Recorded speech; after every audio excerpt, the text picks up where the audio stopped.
you ever wanted to hide? You want to help, but you have to take care of your family first. Maybe this next paycheck I can support causes I love. Tell me, how does this sound? You shop, click a picture of a receipt, and pick someone you support while shopping for your family. Well, check out communitypayitforward.us.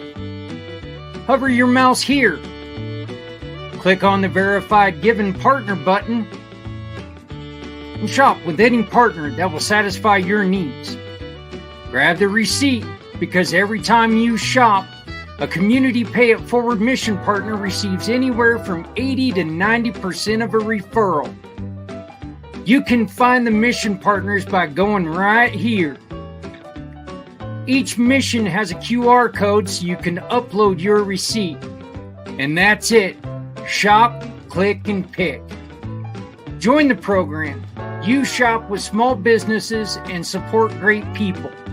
Great people who need a little help, or help to support the great people doing great things. Because with Community Pay It Forward, you don't have to hide anymore. Community Pay It Forward knows every small business is essential. Attention business owners, this is your captain speaking. Fasten your seatbelts as we prepare your business to take off. Hi, I'm Joe, your captain of online reviews. Give me a thumbs up if your reputation is important to your business success. Excellent, thank you, and welcome on board. Today, online reviews tell your prospects about the quality of services that you provide. As a matter of fact, online reviews are the new word-of-mouth advertising, so if you don't have a flight plan in place to get 5-star reviews, your reputation could be hijacked by one bad review crashing your business. So what we do is we put you in the cockpit with our automation called Give Me a Thumbs Up. Our technology can actually predict whether your clients will write a good review or a bad review before we even ask them. So if you'd like to learn more about this technology, book your flight with Captain Joe today so that tomorrow you can sit back, relax, and watch your 5-star business take off.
Born into a real fight wasn't right. Where can she dream here? Hey everyone, it's Wednesday. How you doing? Just right up front, keep your fingers crossed. All this weird weather we're having has got Melissa's internet a little funky today, but you know what? The internet's been a little funky since the 22nd. And on the 22nd, it was definitely a lot funky. So, but she will be here. She is just working with her internet, trying to get everything going. But until then, we've got Jeff, who's going to be here in just a second. I got a couple things I need to talk to you all about. I got a special offer for our partners. One of the things that we like doing I've always enjoyed doing was putting out different shirts. And we've got a new shirt coming out with a brand new group that is not a brand new group. It's some of my very, very best friends in the world. The Darringtons have started a new company and they are putting out shirts. And you, my wonderful partners, have an opportunity to join us and put your logo on our shirt so everyone around can spread your message. The back of the shirt is really cool. It's kind of it's a new design that Logan came up with. And I love this design because it's very similar to what we are. It's everything that we love, but it's got a new twist to it. And let me show you here, we're going to go with purple and gray shirts this time.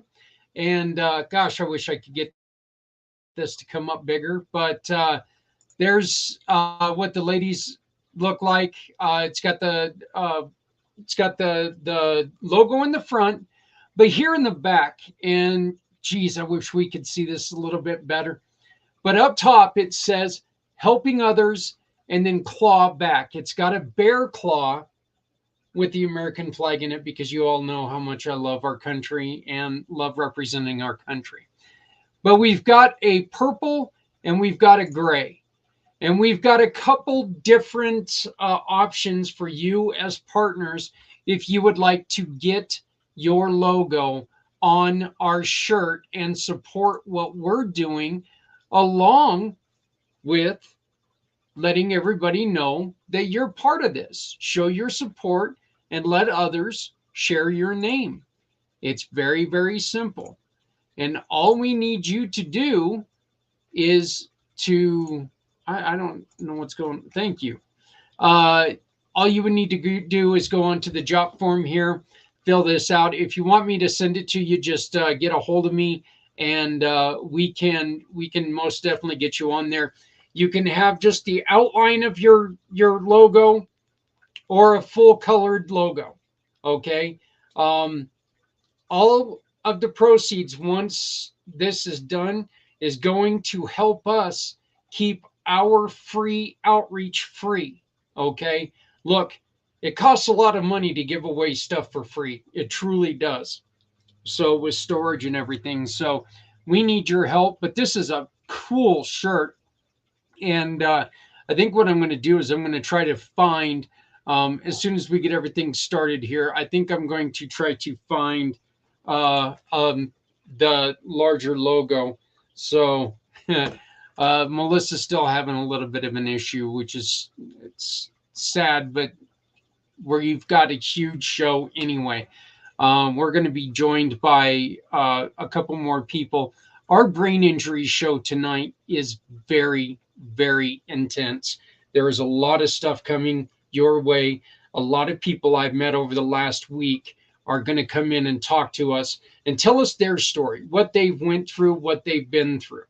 You already know Jeff and I are doing this, and we started this as a partnership just to try to make sure that people understand that there is life after a brain injury.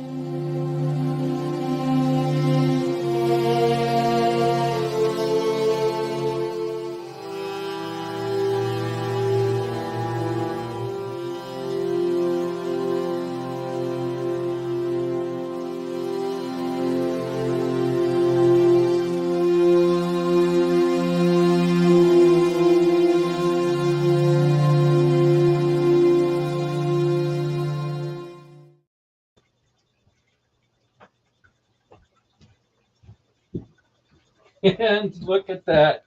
It ended quicker than I thought it was going to. Sorry, had to go let the dogs in. So now I know 1 minute is not long enough for me to run my fat butt upstairs. So, but anyway,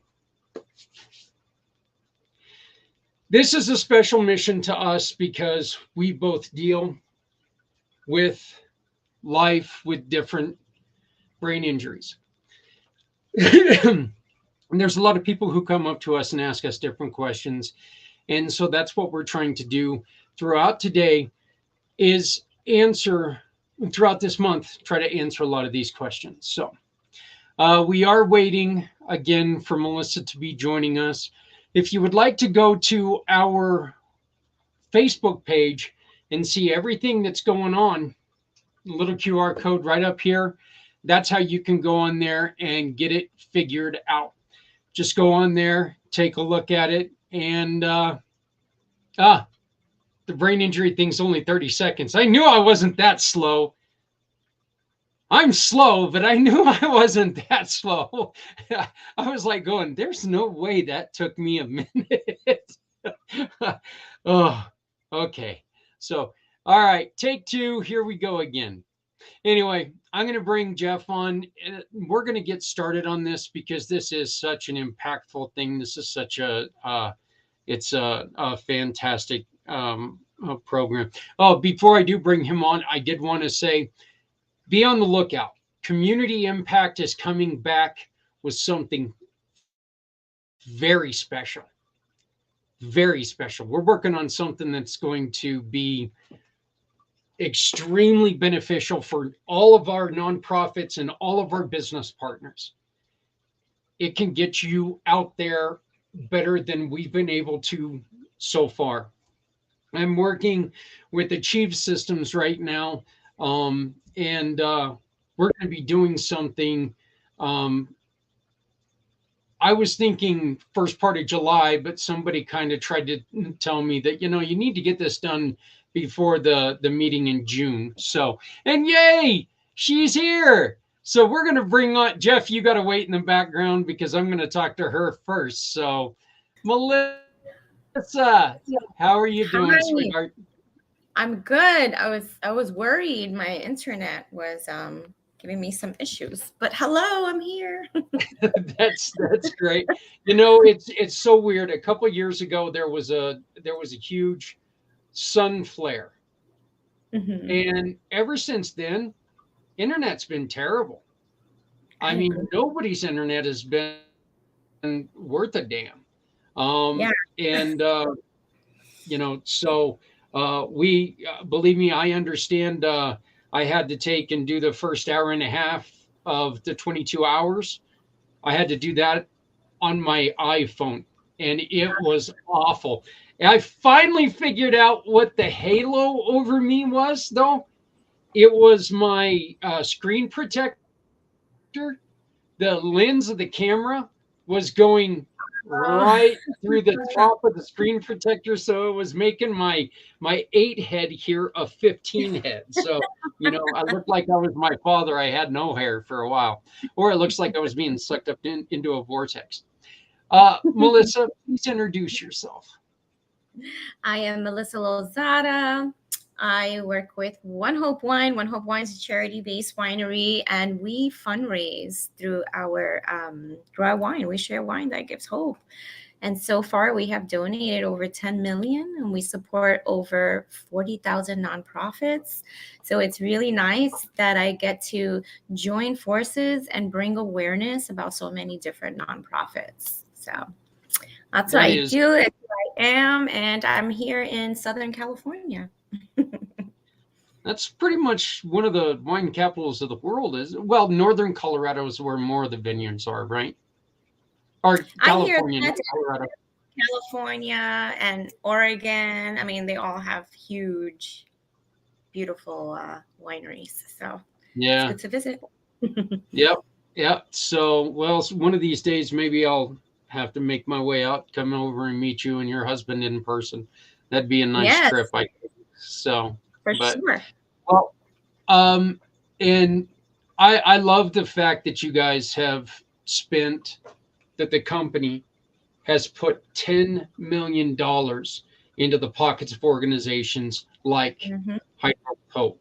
And you guys do it simply by doing something that we love to do, and that's shopping with our partners. And so I think that your program is so fantastic, and I love your guys' program.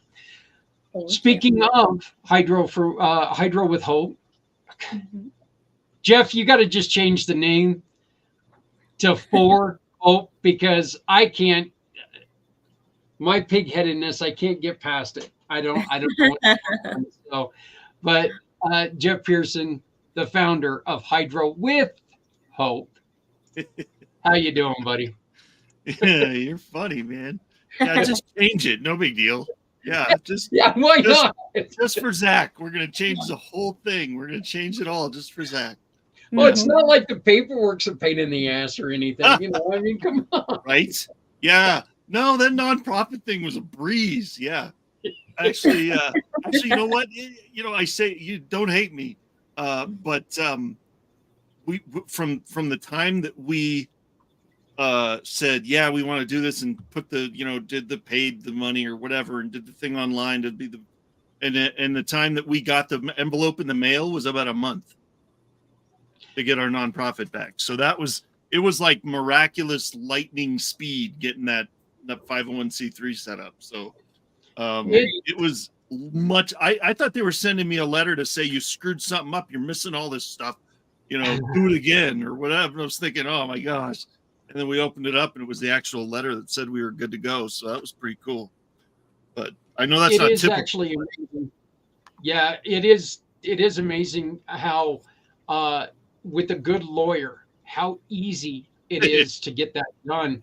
In which it's never easy, but simple. With the good lawyer, it happens a hell of a lot quicker and than it does without. So, Jeff, why don't you tell us a little bit about Hydro with Hope and what you guys are working at and what you're hoping that the fundraising event will help you accomplish. Thank you. So, Hydro with Hope was launched a couple of years ago in April of 22 and almost 2 years ago. And we saw a need that was not, maybe it's being met on a small scale, but we wanted to meet it on a larger scale. And so we saw a need for practical boots on the ground help for people and families dealing with this crazy condition called hydrocephalus. And more than anything, education. I mean, there's so many people that this condition is ridiculously common, but nobody seems to know anything about it. And so between awareness and practical resources, we saw a huge need. And so first thing we did was publish that journal that's behind me here to walk people through that first terrifying moment of, holy crap, my kid's going to have what kind of surgery, and all the ins and outs of surgery and recovery and medical record keeping. I'm sure you don't know anything about that, Zach. And all the things, it can be a nightmare. And so to have it all in one book is nice. And the idea is to have one journal per surgery, and so that you can keep track of them individually, make it easy on yourself. And then you'll I really want to get the word out to the point that I'd love to speak just about anywhere you want me. So in person or virtually, I'm in. So that's because he loves to drive to Houston, just to let everyone know. I mean, on a week's notice. Yeah, it's a drop of a hat. Let's drive to Texas. Sure. Yeah, that was fun. So, you just got your website revamped. Yeah, just a few days ago the new one launched. It's pretty cool. And it's a beautiful. I love the way it looks. You guys have and I just wanted you to do this again because I think this story is so cool. Tell us the story about this little fella here. This little dude, man, that's David. He is awesome, and we one of the first families that reached out to me in 2022. It was like 3 or 4 months in with Hydro with Hope, and we're building our Facebook group and building our page and all that stuff, and so I'm just everywhere. I joined like 10 other hydrocephalus focus groups on Facebook, and I'm just leaving messages on everybody's post. Like people are asking questions. I'm trying to help them out. All the things. And this family, found me through one of those comments and reached out through Facebook Messenger and said, "Hey, this is what's going on. You know, our little son David has been born 26 weeks, way premature." Yeah. Way premature. 26 weeks, this little dude. And he was in ICU for a while, of course, before they could even do the surgery to give him a shunt because he was diagnosed with hydrocephalus and they didn't know what to do. And the part of the country they were, or the part of the world they were in was kind of near the Middle East. And so the information was, they were just scared. They were freaked out, And so it was an honor, man. I was so glad to reach them, or that they reached me, and then we were able to talk and kind of swap stories. And I mean, all I wanted to do is give them hope, man. It's not the end of the world. It's not the end of a life when they get diagnosed and get that brain surgery. It can very easily be the beginning of something awesome. And so this picture, fast forward a few weeks, he got the surgery, got the shunt in there, relieved the pressure. He's doing awesome. And this was a picture of him. I think this is a picture from a trip they came to Houston, actually. Ironically, to a place that helps people with, if they suspect like developmental things that they might need a little help on. And so they just, as cautionary, they came to get help on that. And so I got to see them on video, like do a FaceTime call with them. It was so cool. But we still keep in touch. They're going to be on the show. It's going to be fantastic. So they're from United Arab Emirates, of all places. Wow. It's like, what the heck is that about? That's the beauty of the internet and of Facebook. There's a lot out there that's not great of it, but man, that was cool. And so that's my favorite. That's why we asked him to put David's picture on the website, because it's such a cool story, and he's such a cute kid. So he's a damn good looking kid, and of course, he's wearing the bear robe. I and figured you'd like that. Bear, but I just need to go back real quick, and I need to show people. This is what the logo on our new shirts looks like, and so this is what you can be part of. So and there's the bear tie-in, because you see the bear claw with the flag in it. I think it's just, I think it really fits what, our country is. We're trying to help others claw back. And I think it's a wonderful thing that Logan and Rainey have put together for our shirts. Actually, we can even do this a little bit, and you can see the shirts a little bit better right here. So I forgot I can go on this, but we're thinking about doing some shirts with this on for the ladies, because it's a different variation of our logo, and I like doing different things. So, but again, we are looking for people, our partners, who want to be on the back of this shirt and help us put your name in front of other people when they're walking behind you. So, a way to support Community Dare to Care and help us keep our outreach free. So, but so get a hold of me if you'd like to be part of this. It's the new shirt. We did a purple shirt once before, and I was thinking to myself, this is gonna, I'm gonna have these shirts forever. I had them sold out in 3 weeks. They were gone. And the crappy thing about it is I never got one. So I see one every once in a while, and I'm like going, man, those are good looking. Hey, that's my shirt. And I can't even remember that I had them because I never got one. So, but hey, Melissa, we're going to do things a little bit different today. We're going to ask you to do your part of this first off, because we are going to have other people joining us today. And we're going to really focus in. You can tell us more stories about what you've experienced with the brain injury in your family that unfortunately took your mom. But let's go on ahead and let's focus right now on your story with One Hope Wine, please. Yeah. So One Hope.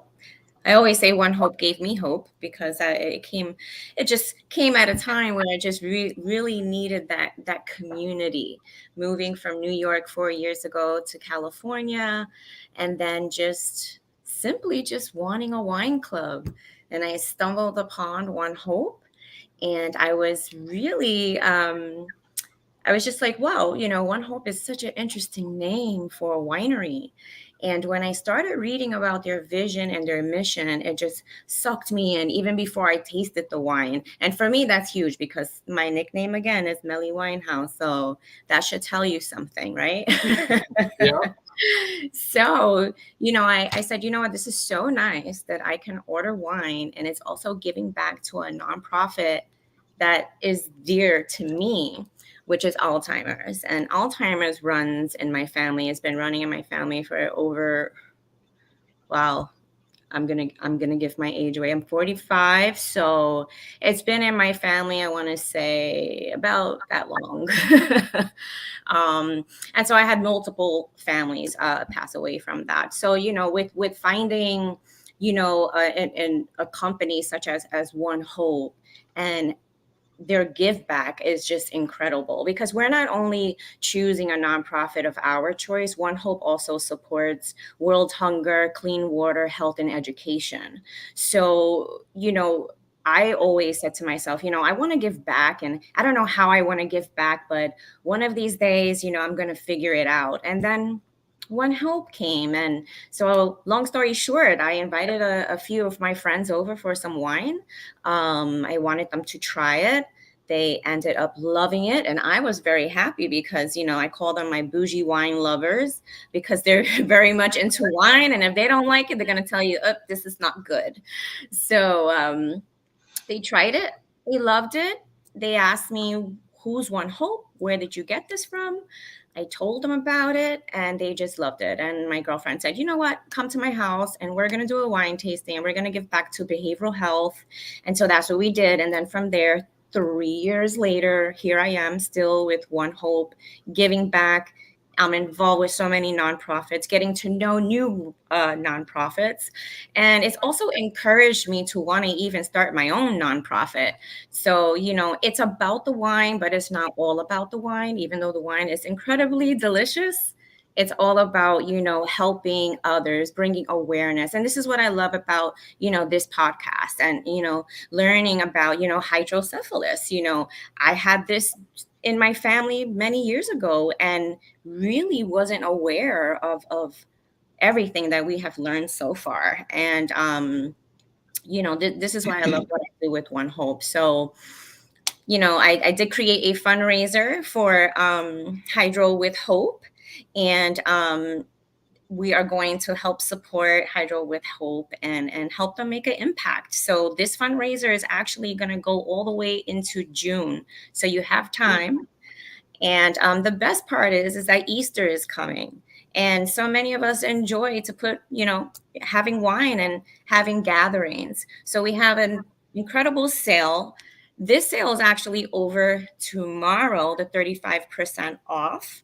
But we do have our Save 10 coupon. So even if you missed the sale tonight, you can still use the Save 10 on your first 6 bottles and you will save 10%. Okay, and that's right down here. We're saving additional 10% off with the code SAVE10, where it asks you to put the code right on the website.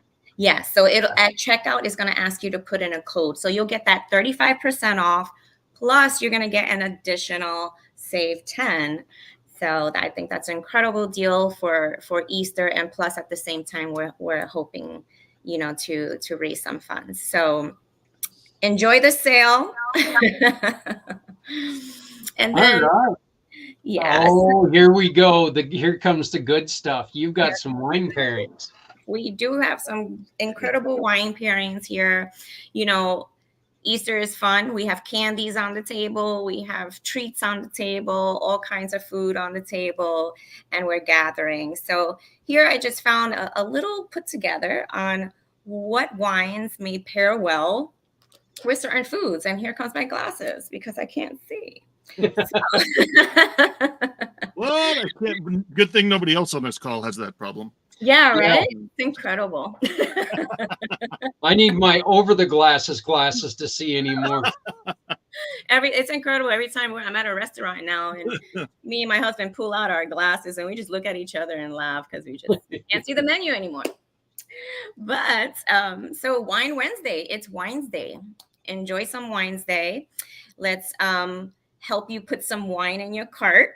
And over here we have some sparkling wine. Sparkling wine goes great with some egg dishes. So if you really like those cute little eggs that are stuffed in there and they taste so good and creamy, they actually the sparkling wine complements it really nicely. And also sparkling wine complements anything that's a little salty, even like popcorn. So that's a good pairing. So if you love some good delicates on your table, some good carrots, sweet carrots, honey carrots, whatever carrots you like, let's get some delicate whites in there. So something like a Sauvignon Blanc will go great with that. Even a Pinot Grigio would go great. Salmon, any type of fish or white fish will go great with the rosé, and also with a Sauvignon and Pinot Grigio. You can't go wrong with those two. It also depends on your palate. But I always say, when you're tasting wine and you're eating, take a bite, take a sip, and if it tastes good, do it again. And if it doesn't, don't do it. Switch the wine. It may not complement what you're eating, right? So everybody has a different palate.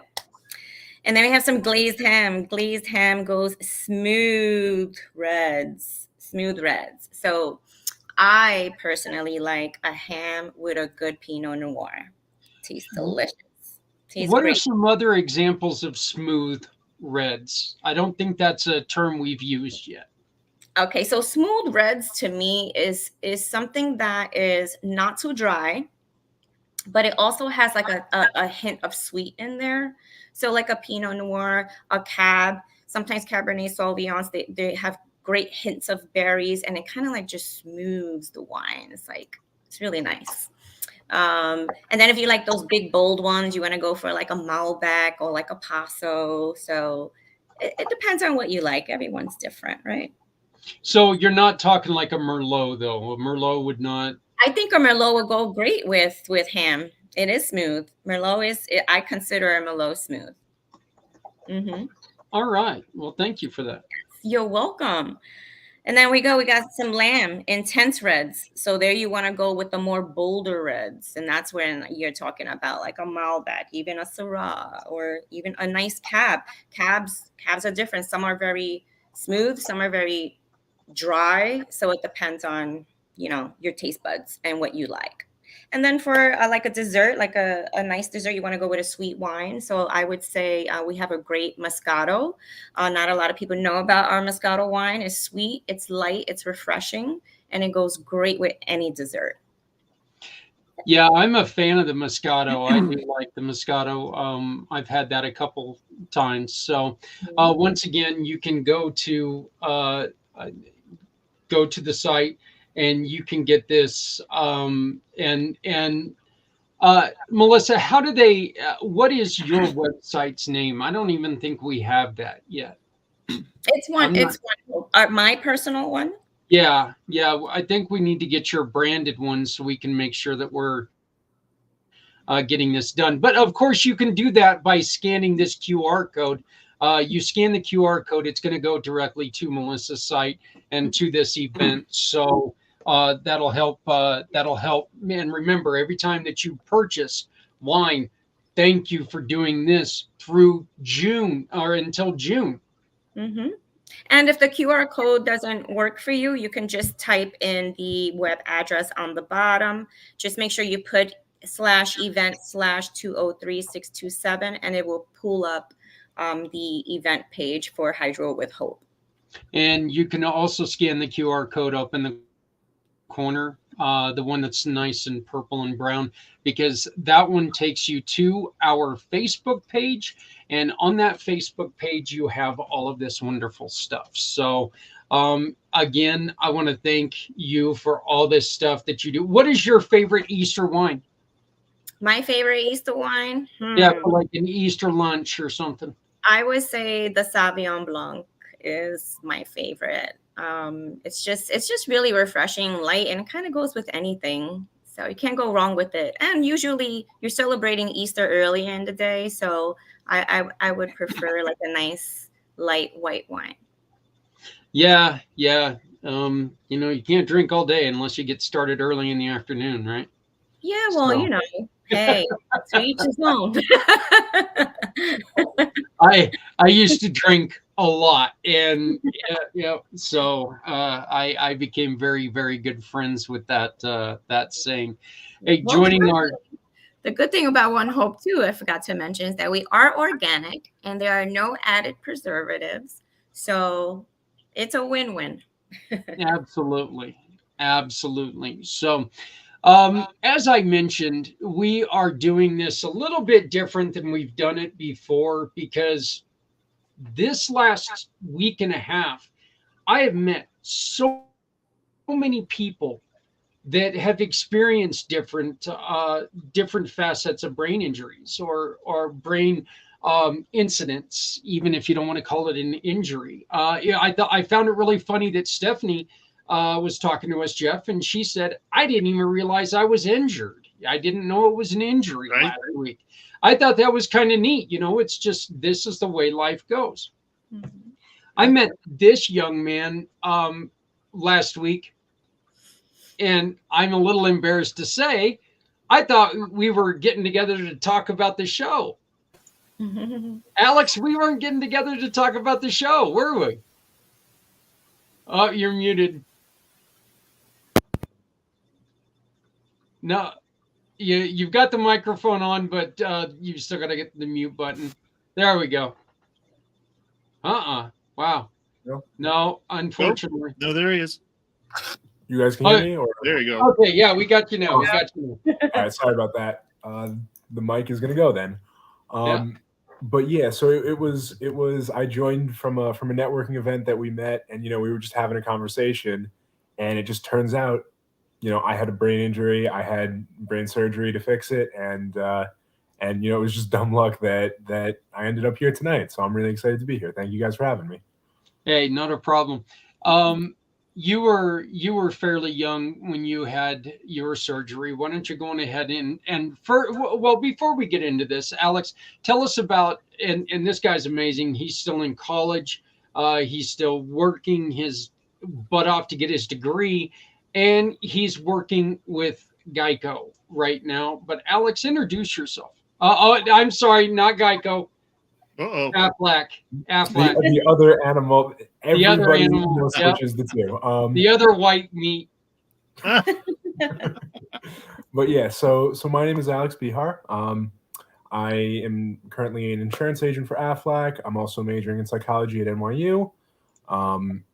Yeah, so that's sort of the introduction about me, specifically with everything going on with my head. I had what's called a Chiari malformation. So that means that my brain is too big for my skull. Now, that's a fairly normal thing to occur in different people. But when you look at all the different measurements that can be, it's, 3 to 6 millimeters is mild, 6 to 8 is medium, and then 8 to 11 is major. I had 18 millimeters, and I went most of my life without knowing that. And when I say most of my life, I mean when I was, I believe, 11 years old, I started having a couple of seizures, and those were completely unrelated. Still never figured out what that was about. But that brought me to a neurologist who, we did a couple of MRIs, figured out what was going on in my head. And then we said, okay, that's okay. It's not causing any problems.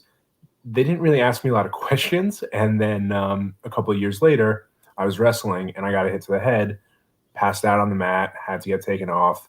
Went back to that same neurologist. They said, okay, we're going to send you to a neurosurgeon.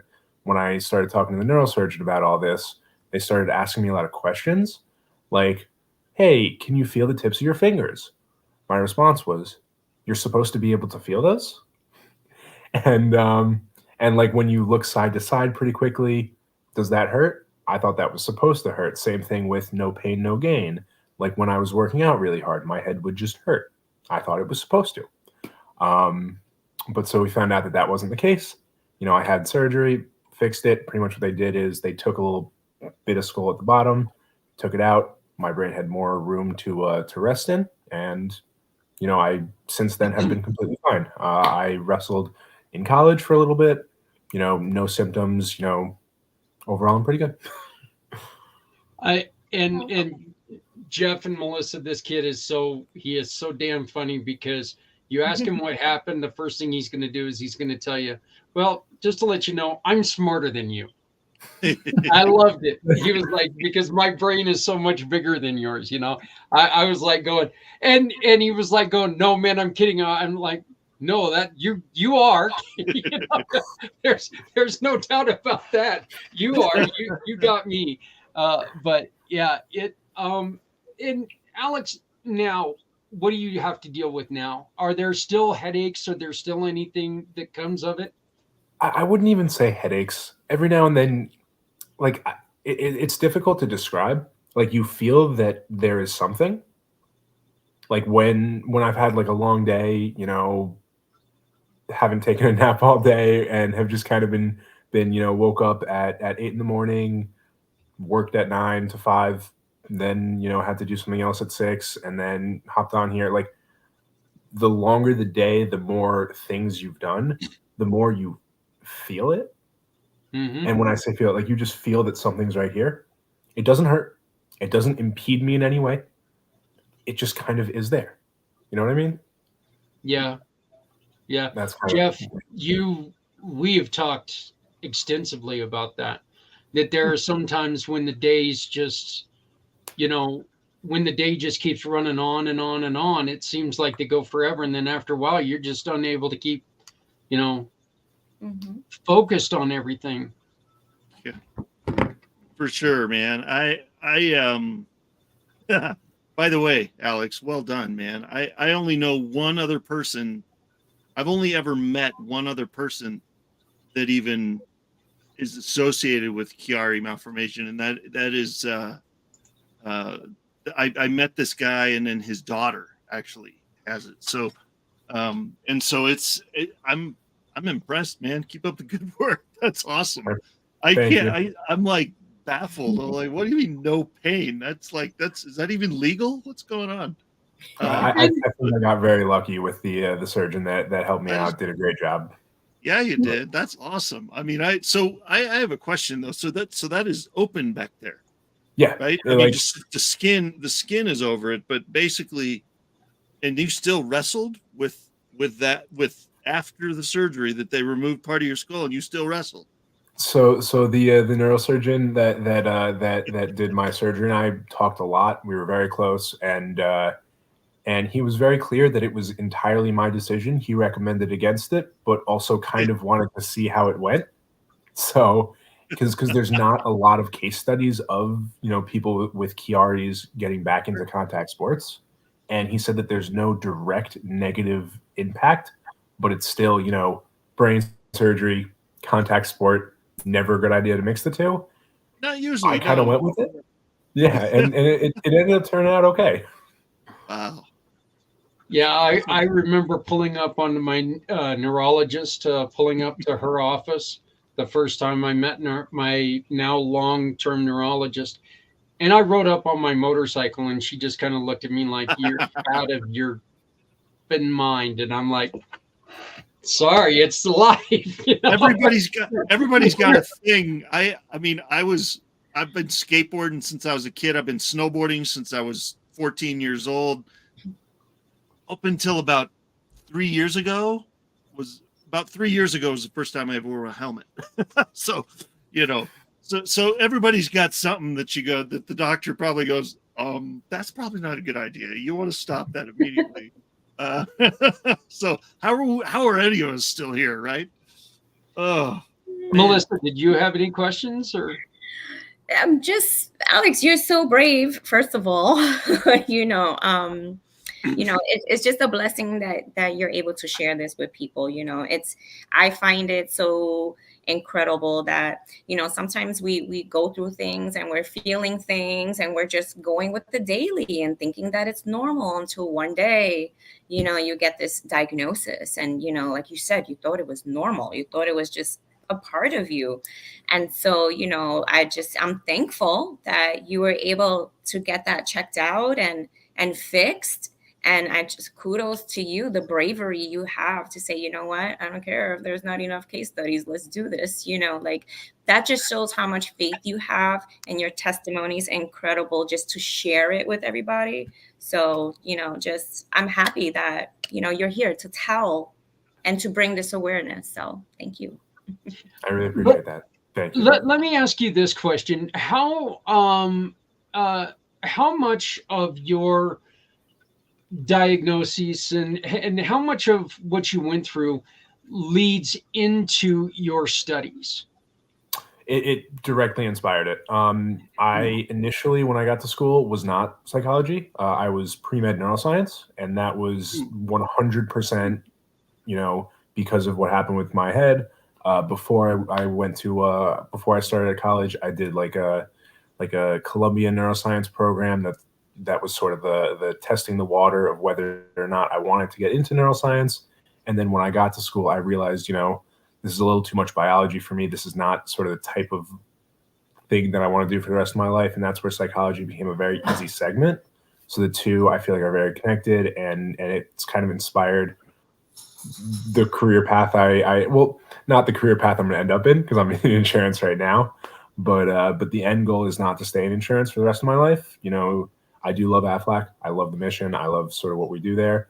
I want to use it as a stepping stone to get me to be able to open a clinical practice as a psychologist. And I think, the brain surgery was very directly why I kind of got inspired to do that kind of thing. Was there anything in the during the biology, was there anything that you learned that you were like, whoa, holy crap, this could have been, that kind of scared you or put you aback, or was it just the whole biology thing altogether that made you go, yeah, no, thank you? It's the strictly memorizational part of it that just isn't for me. I personally, just operate really well face-to-face talking. And then when I'm thinking, problem solving and biology, and even when you start looking at what career paths am I going to go into, neurosurgery, pediatric neurosurgery was sort of what I was looking at. And a lot of that is hands-on issues with, a brain. I feel like, I don't know if I'm the type of person that can do that. And I said to myself, is sort of neuroscience something that I can realistically see myself finishing? And I said no. And I said, psychology is sort of what I can see myself doing. Conversations, helping people in that way is what I see myself doing for the rest of my life. So it kind of became, the right choice for me.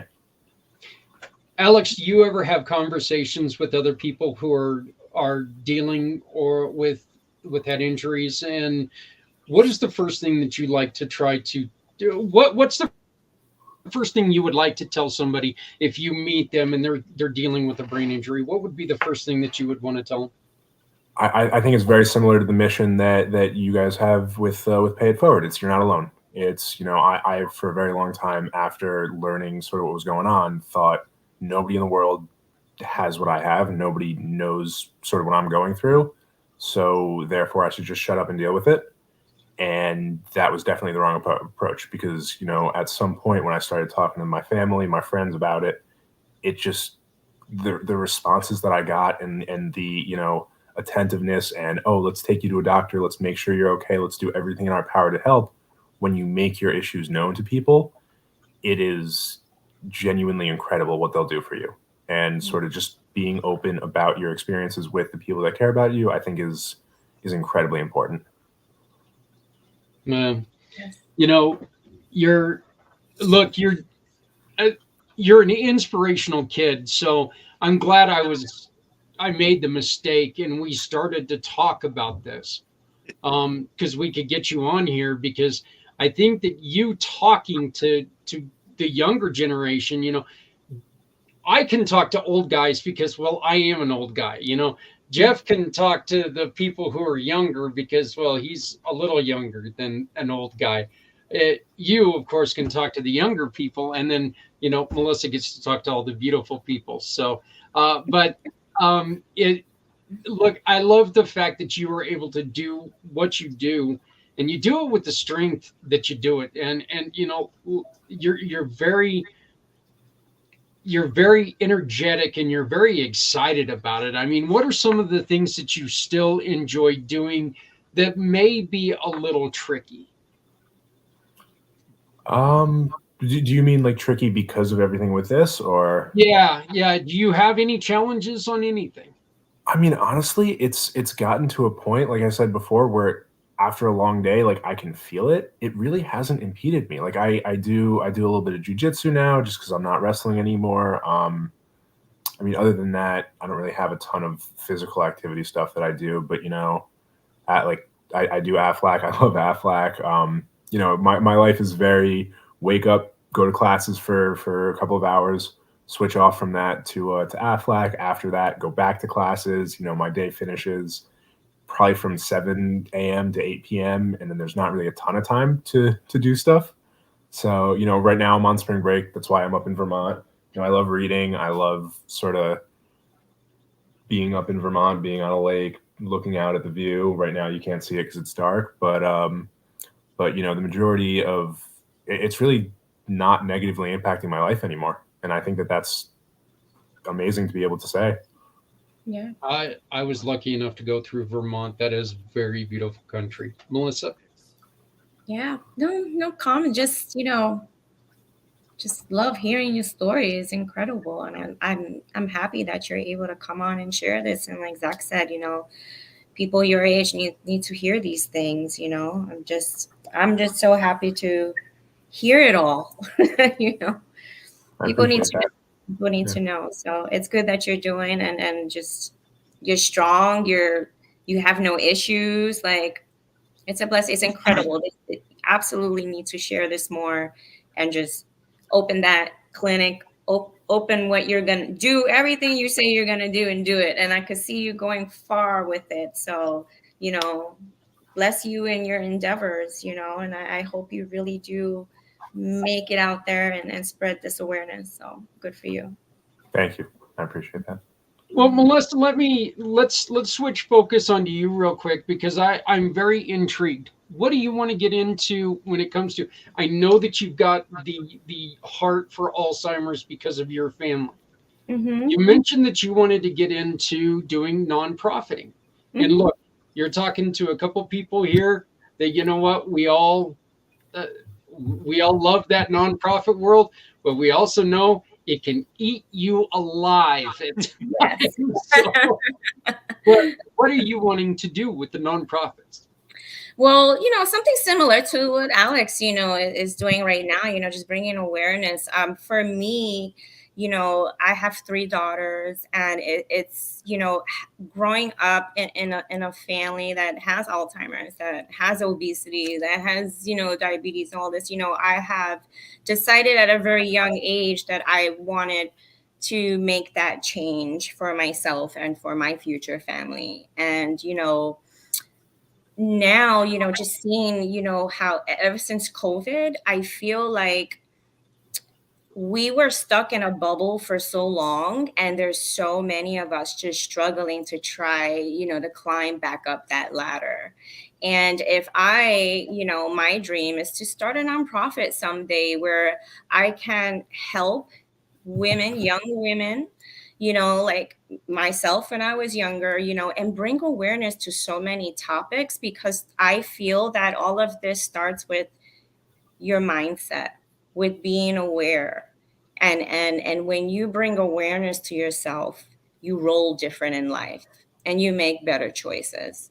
So if I can help, you know, align people with, with those simple steps, but steps that need consistency in life to become a better version of yourself. And I feel that nonprofits such as these, with all of us, you know, that's what we do. We're trying to bring awareness and help people grow, help people, you know, excel, succeed, or even if they need help in certain areas. So, you know, I don't know how that will come about, but I know it's going to happen for me. So, well, I'll tell you exactly how it's going to come about. You just keep working at it and you're going to do it. I mean, look, you've got a couple people here that'll definitely try to keep you accountable and make sure that you're doing what you want to do. I know in which we are going to be replaying the episode of Footprints Forward as soon as this show ends here in about an hour.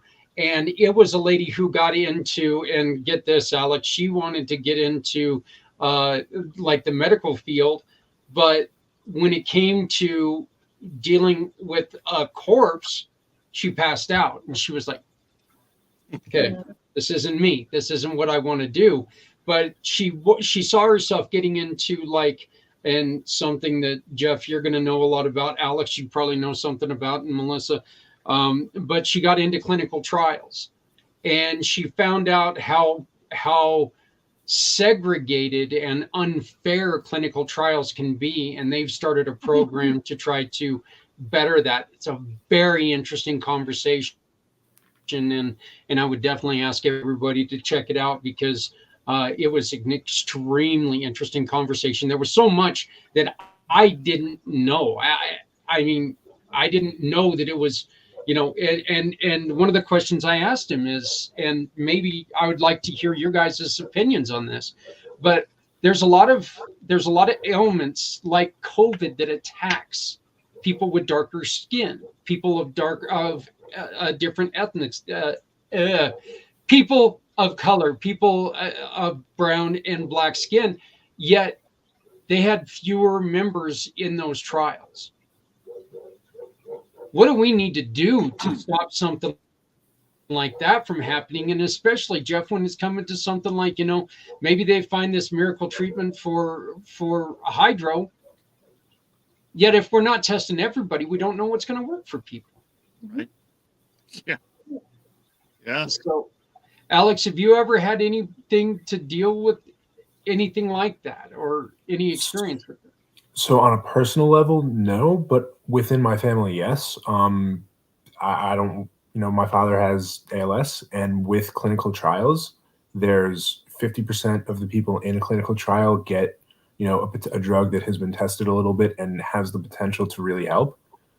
The other 50% get a placebo and have no idea that they're receiving a placebo and receiving no help for the first, 2 years, which is the most fundamental and important period of time during a clinical trial, or just having a disease like that. So there's definitely a better way to go about it. There's definitely things that need to be changed and improved about just clinical trials in general. I don't have the answers of how to do that. I think when you're I don't really know. I think that there needs to be a fix, and you talking about the fact that somebody is working to come up with one, I think is incredibly important and needs to be highlighted. Well, let me ask you this, Alex. You put on your psychological brain here. Do you think utilizing the placebo effect, is that a good thing to do to somebody? I think the placebo effect is a necessary scientific, like when you're the whole point of a clinical trial is that you're looking at everything through a scientific lens. But I think that there needs to be some intersection between morality and the scientific aspect of it, because you're dealing with people's lives. You're not dealing with mice in a cage. You're not dealing with a bunch of rocks that you can see what color they turn. This is people's lives, and whether or not they get genuinely helpful drugs or they're getting placebo for the first 2 years, which is sort of what determines how quickly these diseases are going to take root. There needs to be some method of, I don't know if the answer is lowering the percentage of people that get placebos down to, under 10%. I don't know if the answer is eliminating placebos at all, because you have sort of the baseline trajectory for what these diseases should be. I don't have, the correct answer, but I do think that there needs to be a change. Jeff, I'm very interested in what you're thinking, because I just saw you, as soon as he said something, you just kind of went. So I just, with this whole, the whole medical industry needs to be kind of revamped a little bit, in my humble opinion. I know that's a big bite to bite off, but we've been saying it for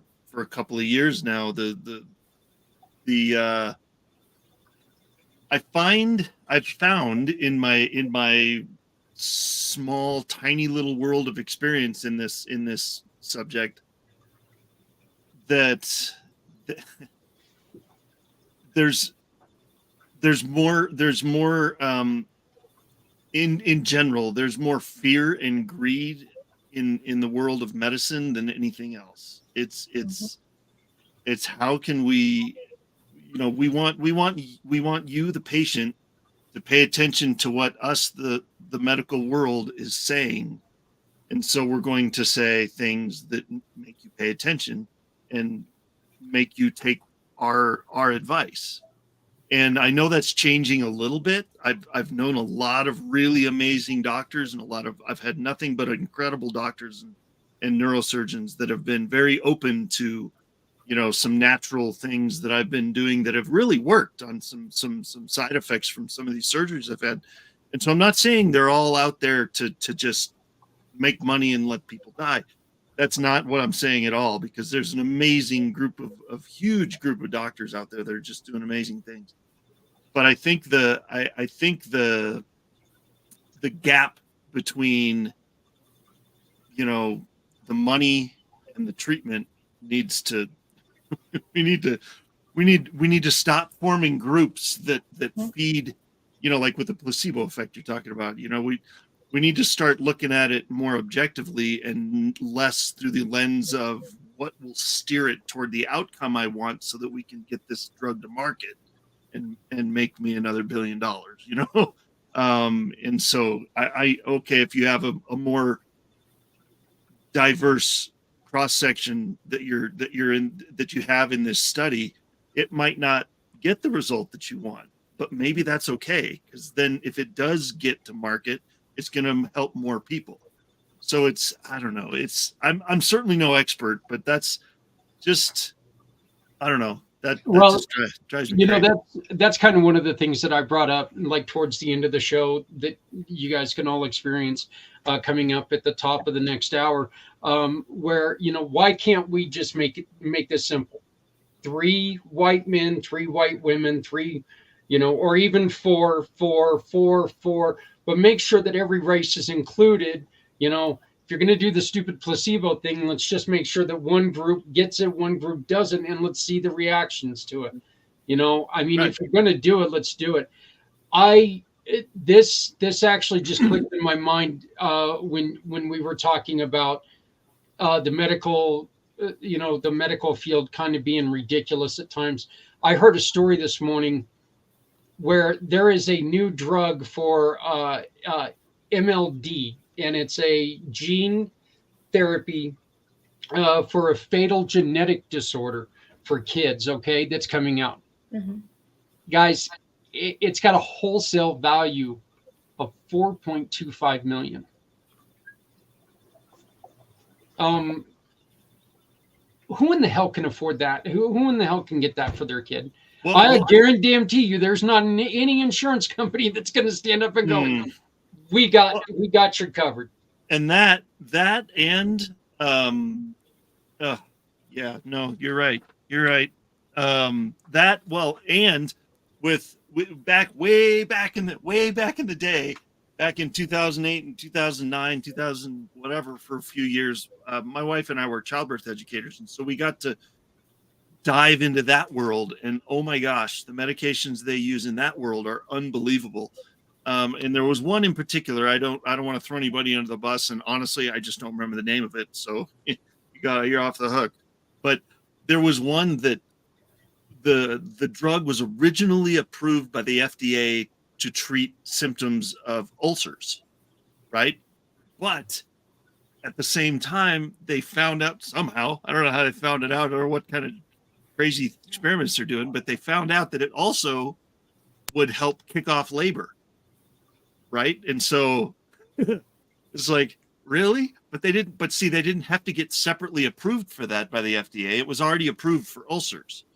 And so once a drug is approved, if they find some other uses for it, it doesn't have to go through a separate approval process, to my knowledge. Maybe I'm wrong, but in this drug's case, it was, and it was really having a really bad effect on on moms that were using it, and so they had to stop using it. But I think it was because of that lack of approval process for that other purpose. It's just the drug world is out of control in some cases. So the little blue pill was there for heart, for heart disease. So, and everybody knows what we're talking about when we say that too. You don't even have to say it. And it didn't come out as the male right? enhancement drug. It was for the old heart, and Yep. well, I guess it still kind of is, if you will. But Yeah. So, Alex, are there any things that you get to talk to other people of your age, other young people about? Do they, when they find out that you had this procedure, do they worry about hanging out with you or anything? Or is there anything that, do you not share with them all the time? I mean, so I don't remember if when we spoke I had long hair or if I had this short hair. When I have the long hair, I usually just don't bring it up because the scar's covered. There's really no reason to bring it up unless people are asking like pointed questions about my past, which really doesn't happen. But when I have the short hair like this and the scar, you can kind of see like a whole line from my neck all the way up to like the middle of my head. Then sometimes it does come up in conversation. I've never had any hesitancy from people to hang out with me. I have had when I'm wrestling people, and a big part of wrestling is grabbing the neck like this. Yeah. And like people will grab, and then their finger, like, because the scar also like keloided, so it like is a lot bigger than it could be. So it's like very noticeable when they grab it, and there's always like, "Are you sure we should rest? Like, are you okay?" And then like that always takes like a couple of minutes. But beyond that, there's really no hesitancy around the brain. Well, that's good. I and the reason I'm asking that is because we did decide to start this show because we wanted to make sure that people understood that, just because this has happened doesn't mean that, you're, you don't have mutant powers or superhero or, superpowers, whatever. You don't have any of that stuff. You're just, you're a very, very ambitious, normal young man. I mean, I think it's great, and I really congratulate you on everything that you got going on. But have you ever had any experience or any work with hydrocephalus? Have you heard anything about that? I mean, I've heard of it. I think in one of my classes a while ago, it was put on the lecture screen for a little bit, and I know the very, very basics of it, but that's about it. My experience with other people having brain surgery is almost non-existent. I sort of had it, went home, recovered, went back to school, and kept going. So I'm really the only person that I know that's had this, and that's why being a part of something like this is really cool because I'm aware of the fact that I'm not alone, but it's really inspiring to see that I'm actually not alone, and to sort of see other people that have had similar and different experiences with sort of the same problem. So it's really great to be on. Well, like I said, I just greatly appreciate that you've decided to join us. What is going to be your main focus when it comes to your therapy? Are you looking at are you looking for kids or adults, or do you really not care? I mean, I really wouldn't care. It's really pretty much the plan is to be up here in Vermont in the middle of on a lake in a rural town, and sort of to set up a nice rustic practice. There's somebody that kind of inspired me. The type of practice that I want to run is this guy runs it out of his backyard. He sets up 2 chairs in the forest. He has his dogs come out. He has a couple of cats, a bunch of different animals, and it's therapy, but it's you don't feel like it's therapy. You just feel like you're having a conversation with someone. and it's for people that, you know, traditional therapy hasn't worked and there's a certain stigma against it, and it's sort of a way to break apart that stigma as to, you know, what therapy is and what therapy means. You know, starting something like that, just whoever finds my door, whoever needs help, I'll be there. That's the goal. I love it because it's, you know, it's ambitious, and you're not trying to, you know, you're not trying to generalize, and you're not, you know, let's get as much help for people as we can. And I think that's so important. And again, man, I just, it was great to meet you. It was I'm thrilled that you're here, and I would love to have you on more often. That way we can continue to talk about things, because these are just things, you know, like I said, you said it perfectly, that you felt alone, and just making sure that we're letting people know that you're not alone, that you're not the first one. And this sounds a little bit like I'm being a jerk. Okay. But you're not the first one. It's going to be really hard for you to be the first one. Okay. Maybe the first person that continues to live after losing their head, they'll be the first one, but it's going to have to go to some extreme like that. All right. I mean, it really is.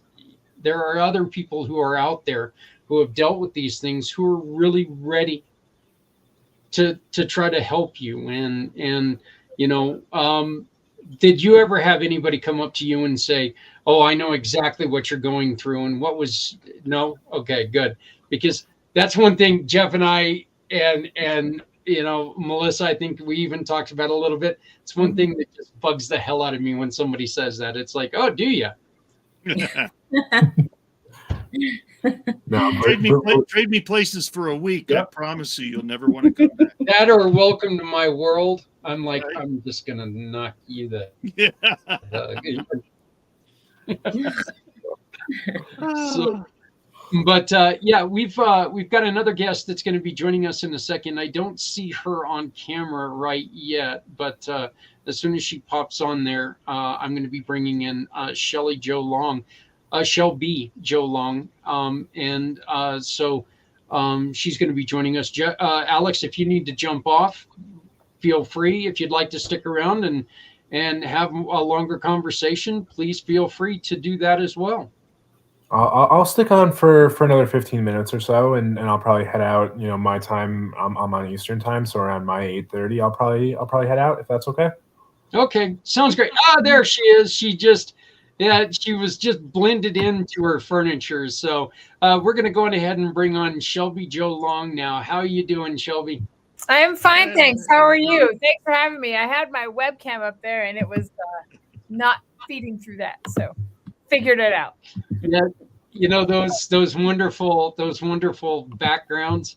They're so nice sometimes, but then other times, like I used to have my picture of Abraham Lincoln behind me, and you know, the cameras are made to pick up faces, and so every once in a while through my virtual background, you'd see Abraham Lincoln's face come from behind me, and people were just kind of. It was a little shocking to some people, but Shelby, you and I met earlier in the week, or late last week, one of the two. Yeah, but I'd love for you to introduce yourself and tell people a little bit about your story.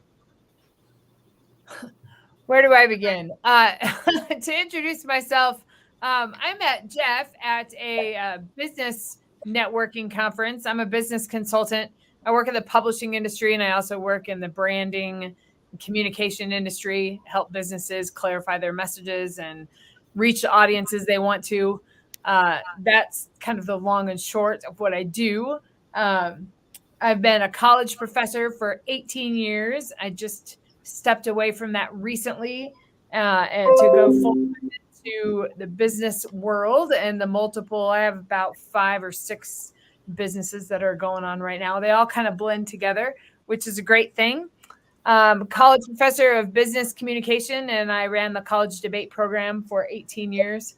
college debate program for longer than that, but that's been the majority of my career has been in that space in academia, and now I'm a full-time entrepreneur and trying to make it in this world. So there you go. So in other words, as soon as you find something, maybe your days won't be as, you won't have as much free time. Is that what you're trying to tell us? I just am constantly seeking to fill it. I love having conversations. I love building business, and I'm a creator.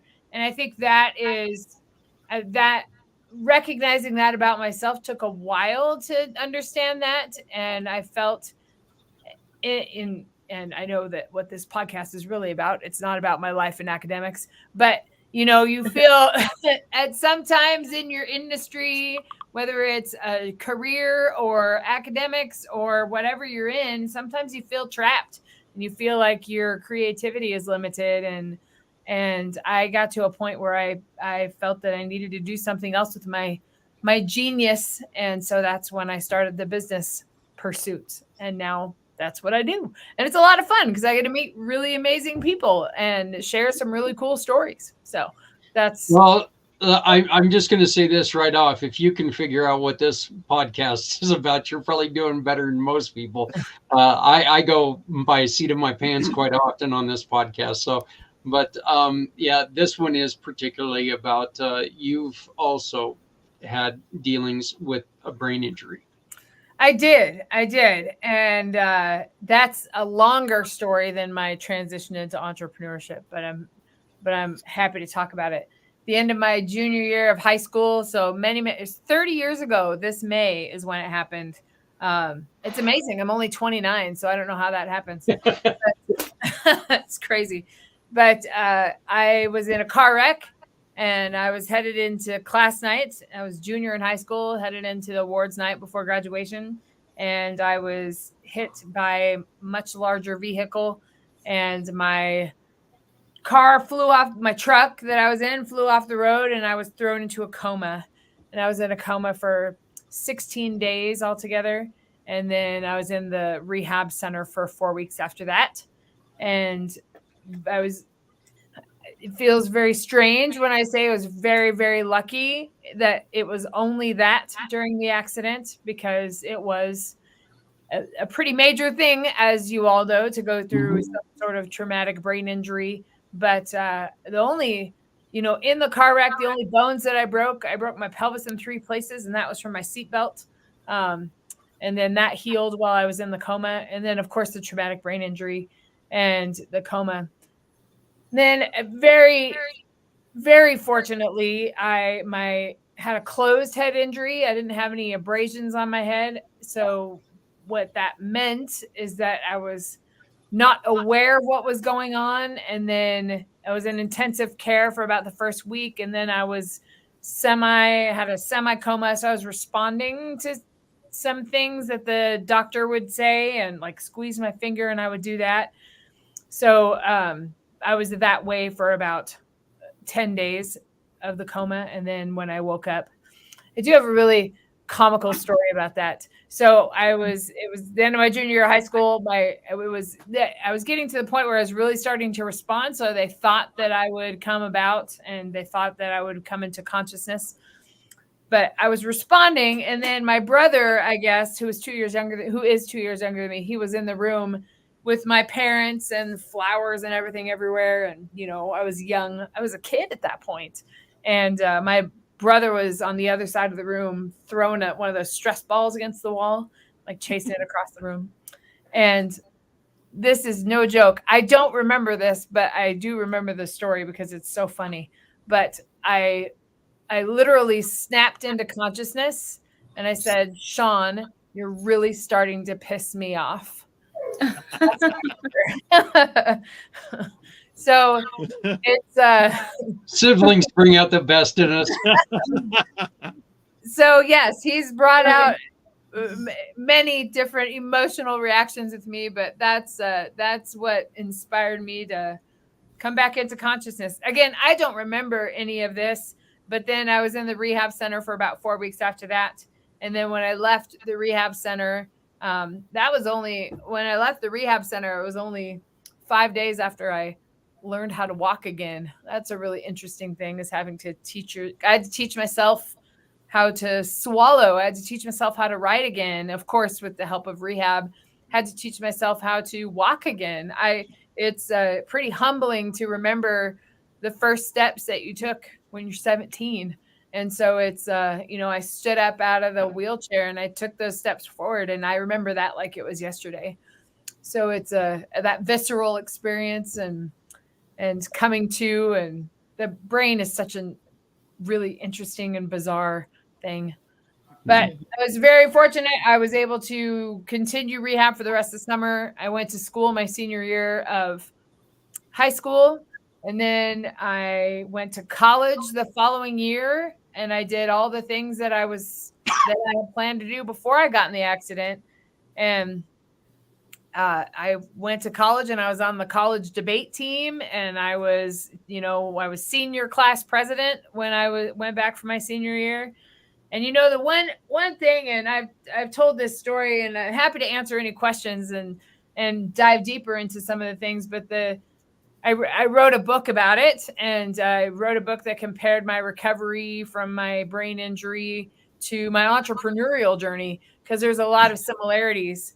Facing fear, facing challenges, and really discovering who you are, and really digging into who you are as a person, and what you know, and what's your genius. And I find a lot of those similarities in the entrepreneurial journey. But there are a few things that stick out to me about the recovery, because you don't know if you're ever fully recovered, because a brain injury changes who you are. Yep. And so I always did, though, remember that I wanted to be, I didn't want anybody to know I had the head injury. I wanted to be the kid that got in the wreck, that was the kid that I was before the brain injury. I grew up in a very small town. So, 3,000 people, everybody in town. And I was that girl, and that, everybody was wondering where I was on class night because I wasn't there. And so it was just a very small, intimate town that I grew up in. But it just an interesting way to go about that. But I do think that one of the things that inspired me to not feel like the brain injured kid was that my dad, I remember this, my dad, who's now passed, he passed a couple of years ago, but I remember sitting in the room with the principal and a couple of my teachers and my parents. And it was before I was going back to school my senior year. And I was a 4.0 student. I was going to go to college. I was going to be on the debate team. I was senior class president and all of those things. And we were in the meeting, and the principal and the teachers were like, well, I think, we could talk about, because Shelby just got out of the hospital. Let's give her a reduced schedule. She can ease back into school. She can do all these things. And my dad, I can hear him say this phrase to me today. He said, hell no, we're not doing that. She's having a full schedule. She's going to college next year. She's going to meet all of her goals. She's going to do all of these things. She's not going to get better unless she's challenged. And that, bless my dad. But I think that just having that from somebody that I loved and that was such a mentor to me, made me feel like I wasn't different, and that, it was going to be a challenge, but I was going to do it. And so that's kind of there's a lot of other details in there, but that's kind of one of the things too. And so I went back to school and I did all the things that I did before, and it was harder, but it was just what I did. And so I went back into debate, and I went back into youth leadership, and I really do feel, and I debated in college too the following year. And I really do feel that the activity of debate's very fast. It's very fast. It's very dynamic activity. You're listening to somebody speak, and you're writing down your speech, and then you're getting up and speaking right after them, and you're giving a 7-minute speech, and you're talking to an audience, and it's just, there's so much going on. It's so dynamic and moving, and you move all the time. And I think I really do feel that activity helped me re-engage and just all those synapses were firing again, and Right. that's And that's and Shelby, one of the so there's a long story. one of the reasons why I really wanted to, Alex, ask you the question is, did did you keep this from anyone? Is Shelby, you felt like you needed to keep this from people for the longest time? I did feel that. I did because I didn't want to be, and I think part of that's the small town, and part of that's I was an invincible junior in high school and going to go to college and do all these things. I didn't want to be the kid with the head injury. I didn't want to be the victim. I didn't want to be known as that. And there was some amnesia, of course, like my best friend, she stayed on the phone with me right after I woke up from the coma. She stayed on the phone with me a long time. And she, I probably had the same conversation with her like 15 times in one phone call, but it was that type of energy that really helped me heal. And I didn't want to be the kid that was less than, and I wanted to live up to my parents' expectations and my own expectations for myself. So yeah, I hit it. Well, but with your book, obviously you came out, you decided hiding no more. I'm coming out. This is me. Take it, leave it. You're going to love it. You're going to respect it. Yeah. And I think it took me, even when I went to college, I didn't even tell my debate coach in college that I had a head injury. And he found out through like a newspaper article that was in the state paper. And because I didn't even want to tell him that. And it's not something that I really brought up in conversation. But then when I started to get into my entrepreneurial journey and working in the brand development and brand strategy space, a story is so important. And because a story is how you and your brand and your product connect with an audience. And if they don't know your story, then it's hard to develop trust.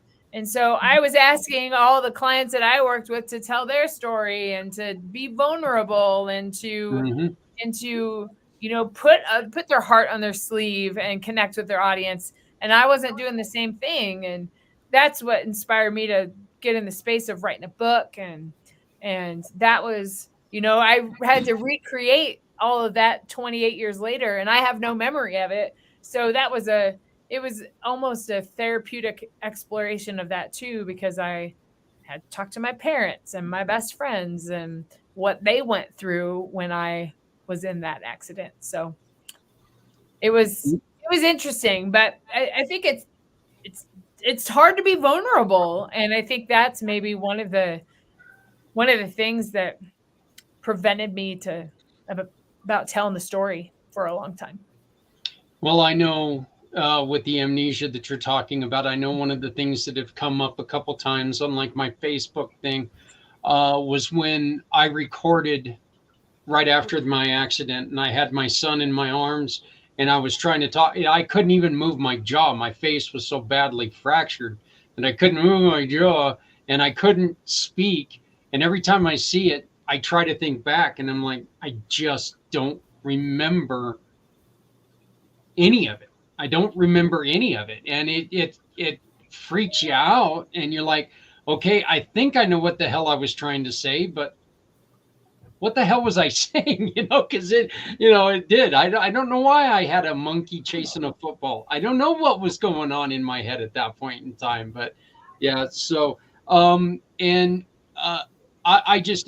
love the fact that you've brought this all together.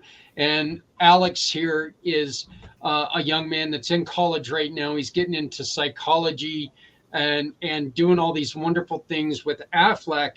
He's a busy young man. And I mentioned to him a little bit, to you a little bit, that I had that conversation with him. And I thought that it would be something great to have you guys on together. So I'm going to be sending an introduction to everybody to each other so you guys can hopefully get in contact. Melissa is my partner on this show. We work with One Hope Wines, and every time that somebody purchases a bottle of wine, Jeff, throughout this month and next month, if they use the QR code, Jeff will get a portion of your sales along with the One Hope Wine Foundation as well. But I've got one more guest that's going to be coming on. I know, Alex, you were going to go on ahead and drop off. It's getting kind of late, and I want to respect what you've done and joining us. But thank you for coming on, my friend. And please, let's not make this a one-time thing. If you got things to announce, let's please just reach out. Let's keep the conversation going. I really appreciate you guys having me on today. Jeff, we should definitely get in contact after this. I'd love to stay in contact with everyone on this call, and I look forward to it. So I appreciate, you giving me the time to speak. I've never really had a platform to talk about this. I have people that I talk to it about in passing, and it's been awesome to be able to sort of, open up about some of the things that I haven't really had the opportunity to before. So I appreciate you guys having me, and I look forward to being back. All right. Well, hey, when we get right back, we're just going to take a 30-second little break here in dedication to a buddy that I know is watching. But Alex, thank you for joining us. And when we get back, we're going to have Cindy Fisher on talking about a wonderful app. I saw this app after Jeff introduced me to her. And this app is something that I think everyone showing right now, it's going to make your little synapses start snapping, because I think there's a lot of good in this. So but this is just part of what we do at Community Pay It Forward, and this is for my brother with Martyred Angels.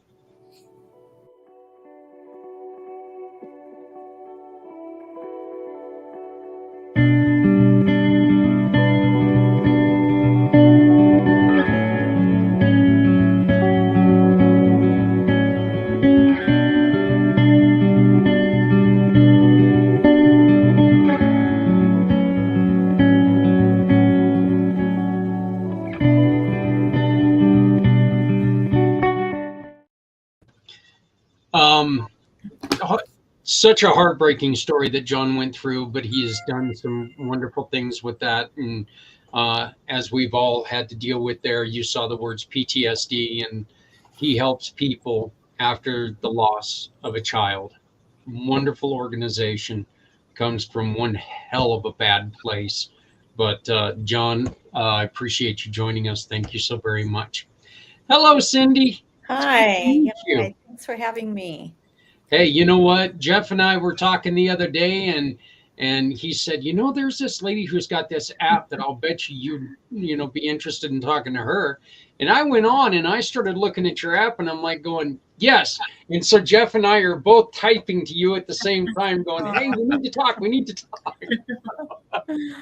But can you tell us a little bit about what your app does? Your app is called Smart Steps Mobile. Smart Steps, and yes, you can get it on your mobile device. But please tell us about it. Sure, I'll just hold up a little screenshot of it here.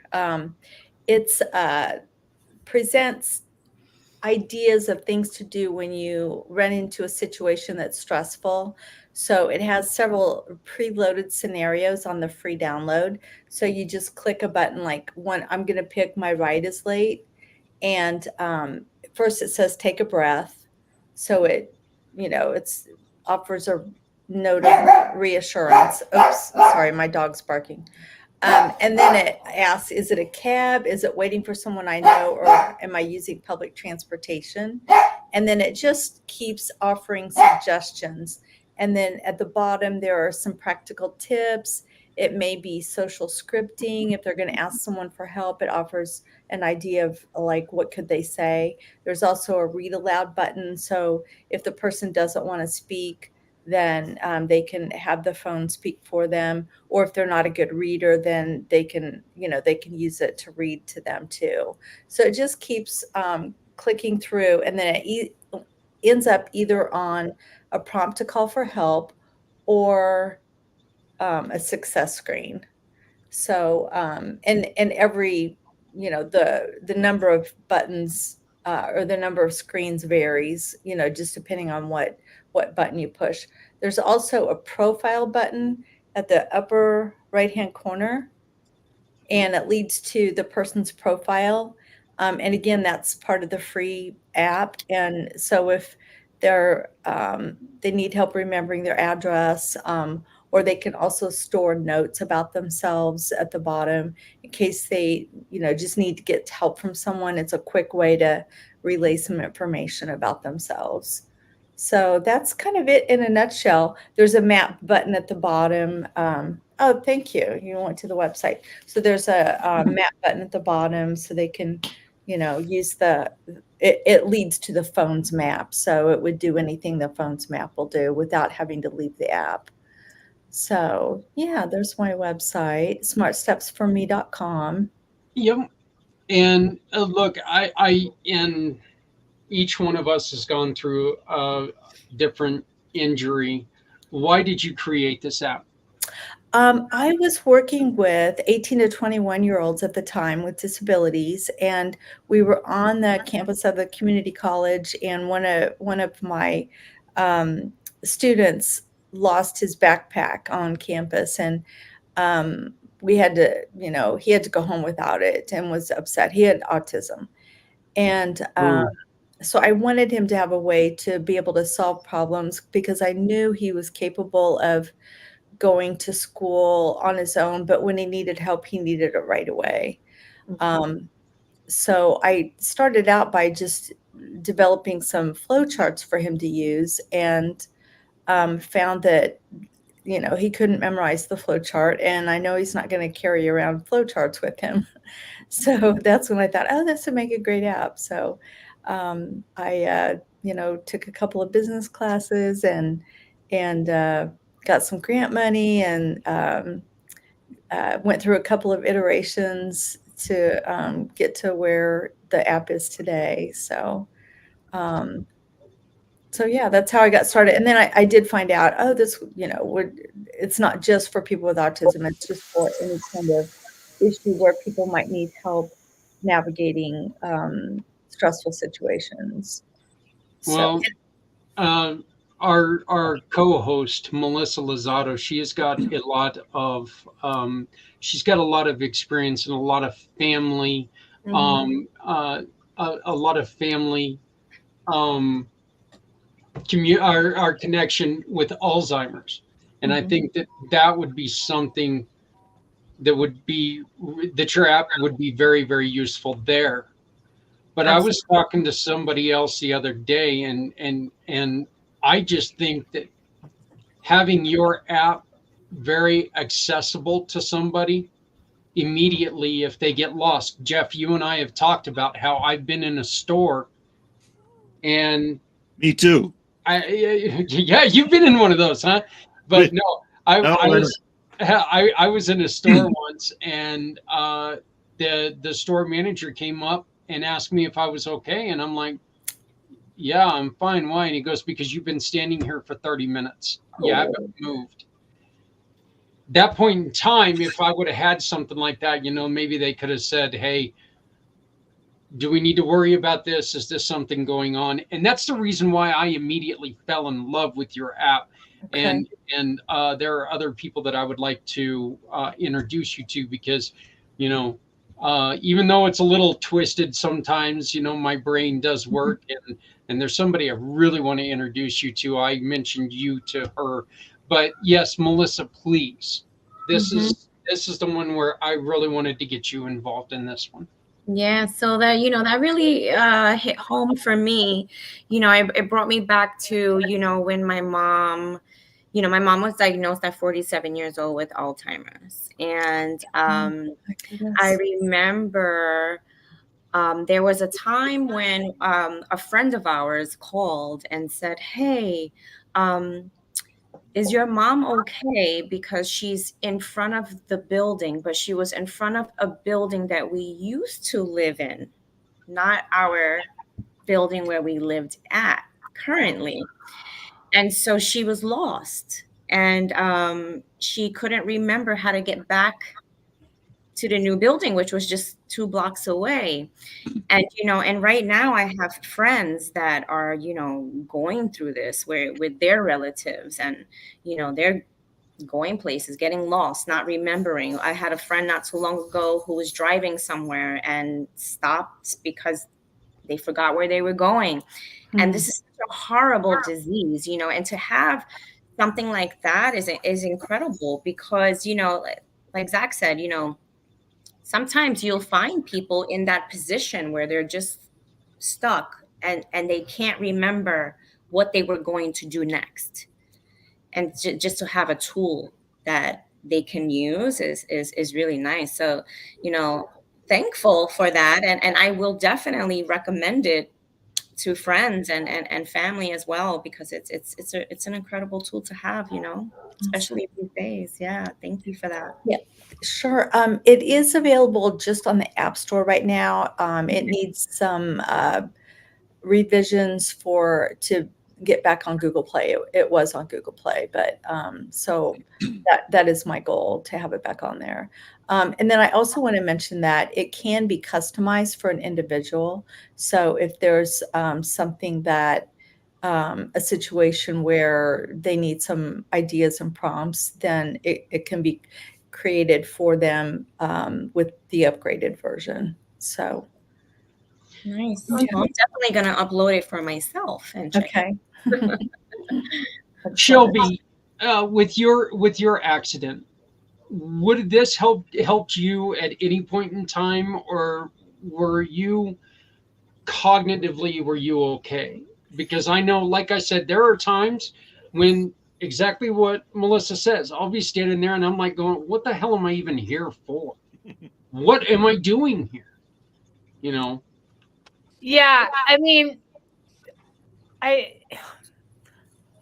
I'm sure it would help, because I think it's, even brain injury or not, where there's a lot going on and we all have overloaded information. So Yes. it's good to have those memory skills for sure. And memory testing, if you don't work it, you might lose it. At that time though, it was 30 years ago. So it was like before we even had phones. So True. I'm sure it would have helped. I think what it speaks to, the kind of bigger concept it speaks to, is like a ritual and writing something down. And I've talked about the debate and how I feel really that was an activity that's like cognitive gymnastics, right? Because you're listening and you're writing and you're comprehending and you're writing other arguments, and then you're getting up and speaking. And so it's like all of these things going on at the same time. So it's like it's just a cognitive exercise constantly, and it's constant critical thinking. And I think I really do feel that, and even to this day, if I like typing something on the computer, I won't remember it nearly as well as if I write it down in my, chicken scratching that only I can read. But if I write it, see it, and I map it out, then that's something that's really that's how I can remember that helps me remember things more than if I type it. So, which makes it interesting, because that's just the way the brain works. I think there's a habit also, and getting into habit and getting into a routine. I feel that was also very helpful for me, and that I just kind of went back into all the things I did before. And after I got in the accident, and I did school and I did sports, and I had to manage my time. And, I was very fortunate I was able to do all those things. And I think the more that I exercised my brain, the easier it got for me. So at least, my senior year was kind of a blur in the fact that, your senior year is going to go fast anyway. You have everything going on. You're getting ready to go to college. But then, I couldn't drive on top of that, because probably not a good idea for me to drive. And I had to pass the cognitive test to be able to do that 6 months after the accident. So there's but I do think that ritual and that routine and slowing down and writing things down made a big difference. So that's kind of what it connects with me. I'm sure it would. I'm sure that routine is, and I'm not a therapist or a psychologist, but I would guess that is something that helps people that have problems with memory. Yes, Mm-hmm. I agree. Cindy, what have you heard from other people? People who have used the app, what have you heard from them? I can tell you, one person, just he likes my right is late. That seems to be a really popular one. He said that it helps to calm him down, even though he's experienced that situation before.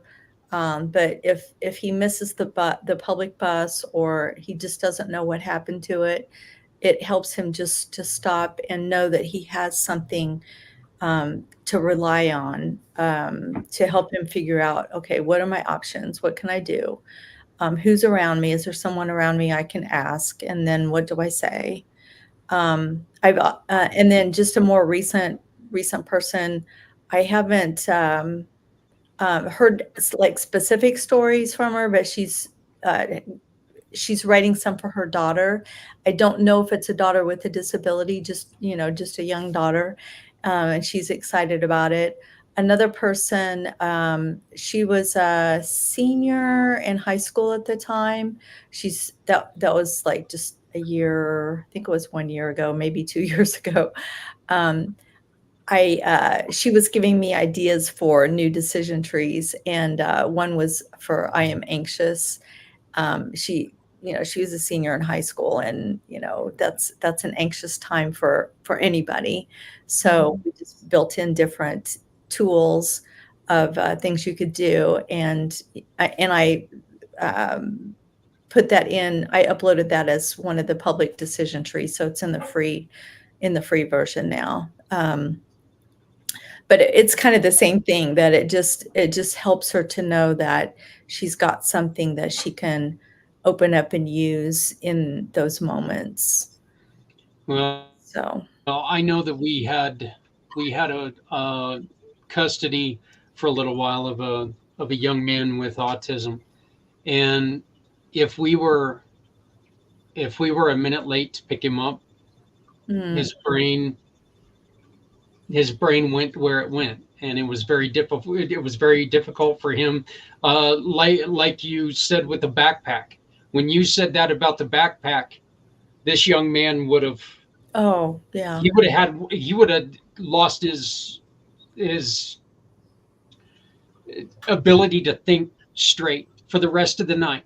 And God forbid it would be on a Friday and we couldn't deal with it until Monday, because then it was a disaster. And I didn't have the training to take care of someone like him, and it was really difficult for me, and it's still kind of difficult for me today to deal with, knowing the things that I know now, hearing about your wonderful app. And that's one of the reasons why I wanted to get this on and talk to you, because I really want people to take, and if you've got anyone in your life that this could make their life, Shelby said it right. This might be something that, everybody should have, just, oh, she's here.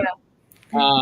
I was at a conference for parents with children with Down syndrome, and there was a police officer, and he was a parent attending, but he was pacing back and forth, and he came back over to the table and he said, everybody could use this, so just from his perspective as a police officer, just that ability to stop and think about, I do have options. I don't have to resort to violence, or, and I'm hearing that as a trend, that, we need more support for working through tense situations, because our resources, for whatever reason, our personal resources just aren't what they used to be. Or maybe that it's just more apparent. I don't know. I don't know, but we definitely need more support in the mental health arena. um, and just that functional level. There are statistics about adults with autism, the 10 years after high school, that they're not participating in their lives in any way. They're not going on to school. They're not going on to work. They're not, participating in volunteer activities. They're, probably sitting home on the sofa playing video games, and I've been in parent support networks online, and I'm hearing a lot of that, they're not wanting to leave the house, and parents are pulling their hair out, not knowing what to do. So this isn't necessarily going to help someone be motivated, but if they're not doing it because they're afraid of running into situations, then it could be a support for them. Well, I just look. I mean, this is when I first approached Jeff about doing this show. Tonight is the reason why I asked him to do this with me this month and talk about this. With the brain injuries, is we've had we've had 6 people on this show, and everyone's story is a little bit different, and everybody has dealt with things a little bit different, and it just proves that where Shelby and we both had an accident, and there were similarities. I was already an old guy when mine happened, so there was no going back to class the next day, and if I would have gotten a lot of trouble. So there was none of doing that. But Cindy, the mix between you and Melissa, and how her love of people with Alzheimer's and what she can do. I think that this is the reason why we're trying to do this. Jeff, your show. Did you have anything that you wanted to ask Cindy or Shelby? Well, Shelby and I are working together. She's going to be a guest on the show here coming up soon, so I'm really excited about that. It's going to be awesome. And and Cindy, I think we need to reconnect, because I feel like brain injuries, right? I feel like I totally dropped the ball. So I feel like we talked about it, and then I don't know what happened, but so we definitely need to reconnect. Okay. Yeah. So great. we can talk more about that, because and actually I have one other person that I can't wait to introduce you to, that could maybe work with you on the kind of could I don't know. It's something related that I think you would really like to know about, that you might get. Okay.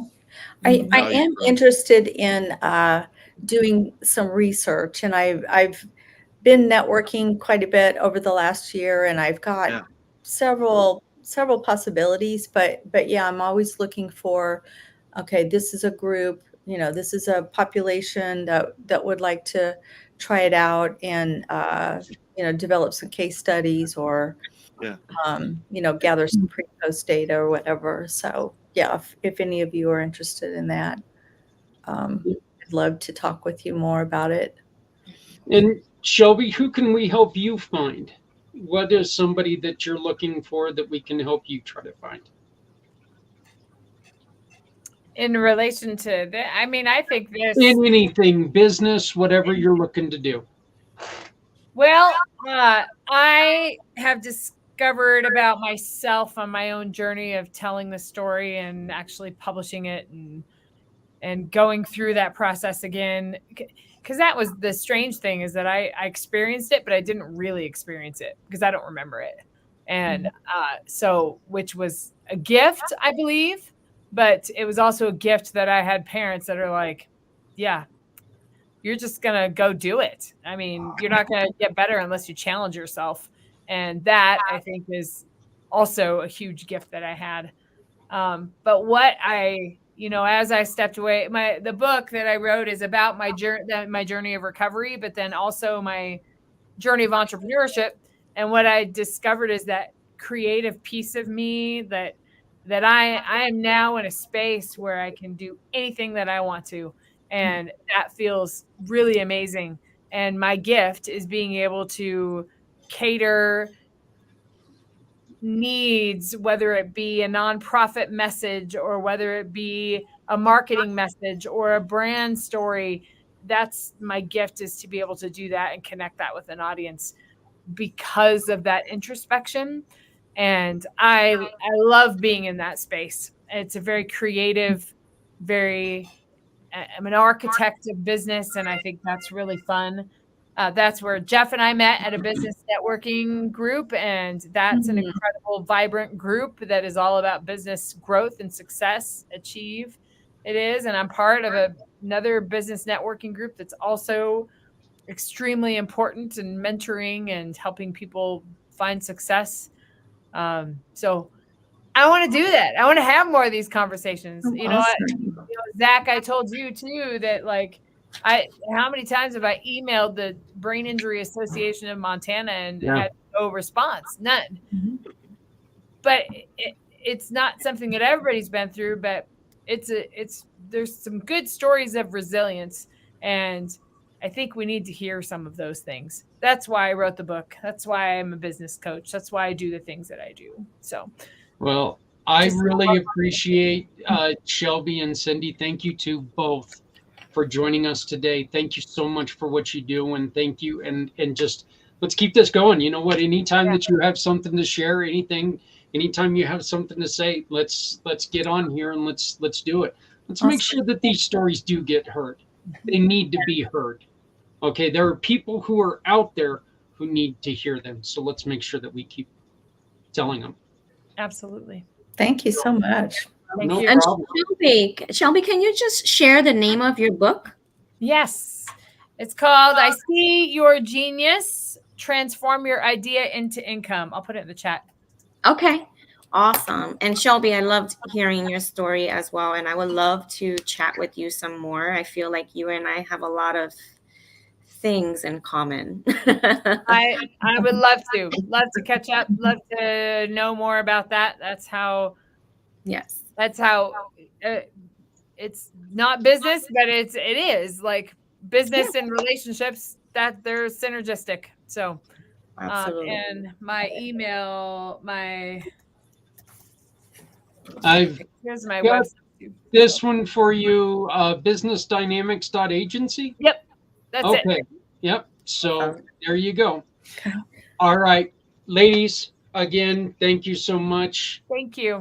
Thank you. We're unfortunately at the end of our 2 hours. So, but thank you both. And let's make sure that we keep this going. And Shelby, maybe I'll run into you and Achieve sometime. Yeah, I hope so. I'll be down there in June. So looking forward to it.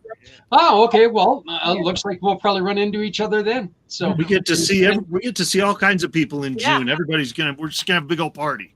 Yeah, pretty much. Yeah. So, all right. Well, Cindy and Shelby, thank you very much. Thank you. Have a great day. Thank you. And goodbye. Jeff, Melissa, this is why. We did this. This is why. And I want to thank you two very much for helping me through this and helping me put this all together. You two are so wonderful, and I just greatly appreciate it. Once again, you can get a hold of Melissa. Now I got to scroll through everything because my everything is everywhere. So, but you can get a hold of Melissa through her email address at there it is. Yeah. MaryWinehouse_onehope@outlook.com.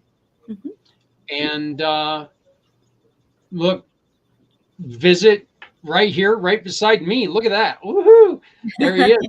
Scan that and you can go straight to our Facebook page. Give us your stories. Give us your wine pairings. Give us your favorite wine recipe. Tell us about your wine story, and maybe Melissa can help you get a couple different wines. You can get a hold of Jeff with Hydro with Hope. There it is. Score one for the You'll fat get guy. it. You'll get it. It's all right. Yeah. Score one for the fat guy. But Jeff at hydrowithhope.com or visit his website at hydrowithhope.com.